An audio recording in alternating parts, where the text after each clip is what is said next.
In 1825, explorers in Egypt carefully opened the tomb of Pharaoh Ramses V. He'd been resting there for nearly 3,000 years, but as they examined his mummified remains, they found something completely unexpected: the telltale scars of a horrific disease. Ramses V had died of smallpox, and he was its earliest known victim. In the millennia that followed his death, smallpox would become the most successful empire in human history. It didn't conquer with armies, but with silence. It toppled kings, decimated armies, and shaped the fate of nations, all from within the bodies of its hosts. It was a constant, invisible hand guiding human history. The symptoms were a waking nightmare, agonizing muscle pain, a raging fever, and then a brutal rash that erupted across the entire body. For about 3 out of every 10 people who caught it, the next step was total organ failure and death within days. The pain was so intense that some victims simply died from shock. Survivors were often left blind, infertile, or with deep, permanent scars that served as a lifelong reminder. There was no cure. For most of human history, to get smallpox was to play a game of Russian roulette with your life. In 165 AD, a smallpox plague tore through the Roman Empire, killing an estimated 10 million people, possibly including the emperor himself. It crippled the Roman armies so badly they had to lower their recruitment standards, leading to losses against tribes they would have easily crushed before. It was a major factor in the beginning of the end for Rome's dominance. In the Middle Ages, it killed up to 10% of Europe's population. When Danish sailors accidentally brought it to Iceland, it wiped out 40% of the entire island. But the worst devastation was in the Americas. When Europeans arrived, they brought with them diseases like smallpox, to which Native Americans had zero immunity. The indigenous population of the Americas collapsed from an estimated 20 million to just 2 million, primarily due to disease. It was so potent that British colonial officials even used it as a weapon, deliberately giving infected blankets to enemy tribes. During the Revolutionary War, a smallpox outbreak crippled the American forces at the Battle of Quebec, a loss that almost changed the entire course of the war. Even in the 20th century, this single disease killed more people than all the wars and the Spanish flu pandemic combined. But 1,000 years ago, in the midst of a deadly plague in China, desperate monks searching for a cure stumbled upon 2 crucial secrets. First, they noticed that if you caught smallpox and survived, you would never get it again. Your immune system had learned to fight it. Second, they realized there were 2 types: a deadly version and a much milder one. And getting the mild version made you immune to the deadly one. This sparked a primitive form of immunization. The idea was simple: intentionally give someone the mild version to protect them from the deadly one. Doctors would grind up scabs from a mild case into a powder and blow it into a healthy person's nose, all while smallpox continued to kill hundreds of thousands of people back home every single year. That is, until a remarkable woman named Lady Mary Montagu stepped onto the scene. In 1716, she traveled to the Ottoman Empire with her husband, the British ambassador. Lady Mary was a smallpox survivor herself, and the disease had left her face deeply scarred. She had a personal score to settle with the Angel of Death. In Turkey, she noticed something strange. Smallpox wasn't a big deal. Very few people had the characteristic scars. Using her status, she did the unthinkable for a European woman. She gained access to a Turkish bathhouse. There, she discovered their secret. Every autumn, elderly women would perform a ritual called variolation. They'd take a thread dipped in pus from a mild smallpox scab and put it into a small cut on a child's arm. The child would get sick for a few days, but they would almost always recover and be immune for life. Lady Mary was convinced when she returned to London during a 1721 outbreak. She fought against intense skepticism and xenophobia to promote the procedure.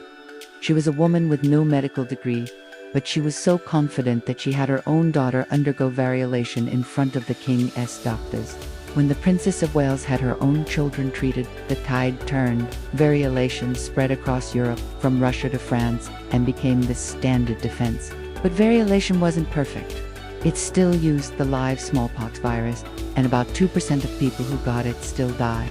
Then, In the 1790s, an English physician named Edward Jenner made a groundbreaking observation. He noticed that local milkmaids who caught cowpox, a much milder, related disease from Kuzneva, seemed to get smallpox. He hypothesized that the cowpox was somehow protecting them.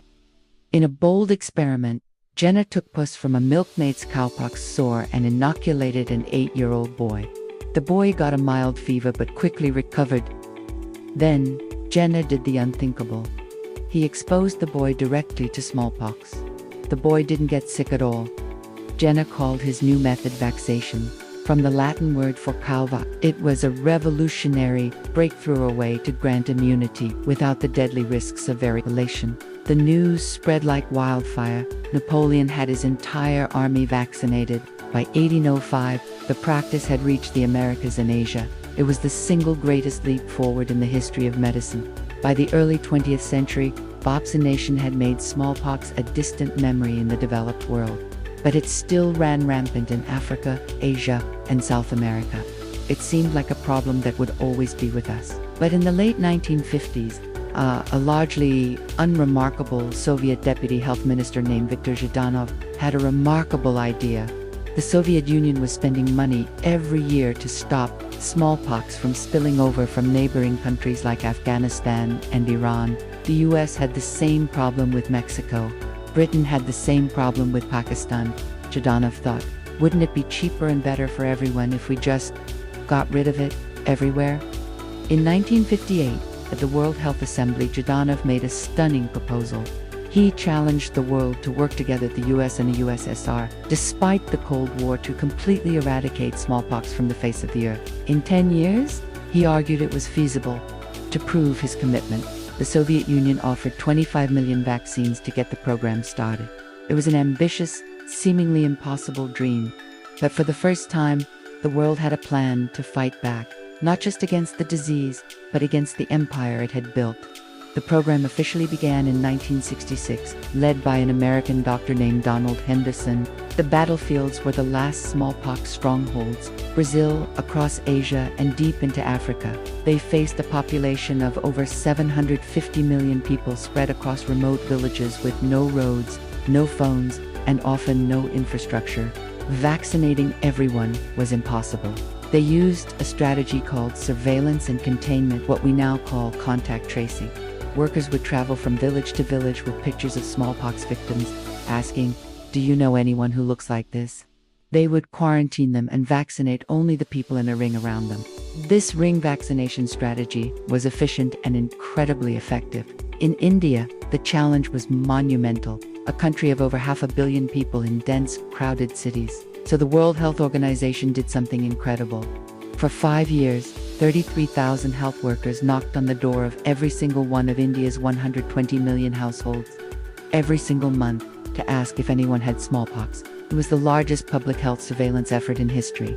And then, on October 26, 1977, a hospital cook in Somalia named Ali Moyamalim was the last person in the world to contract naturally occurring smallpox. In 1980, the World Health Organization made it official: smallpox was dead. The only place this ancient killer exists today is in 2 secure laboratories, and ironically, as a cuddly plush toy, a disease that killed billions of people, that shaped the rise and fall of empires, was gone. It is arguably the single greatest achievement in human history. Since 1980, it has directly saved an estimated 200 million lives, but its legacy is even bigger. The techniques and the global cooperation learned during the smallpox campaign were used to nearly eradicate polio and guinea worm disease. Viktor Zhdanov, the obscure Ukrainian doctor with an impossible dream, changed the world forever. He proved that humanity, when faced with a common enemy, is capable of something truly extraordinary. He proved that our future could be a little less at the mercy of microscopic killers and a little more of our own choosing. As Thomas Jefferson once wrote to Edward Jenner,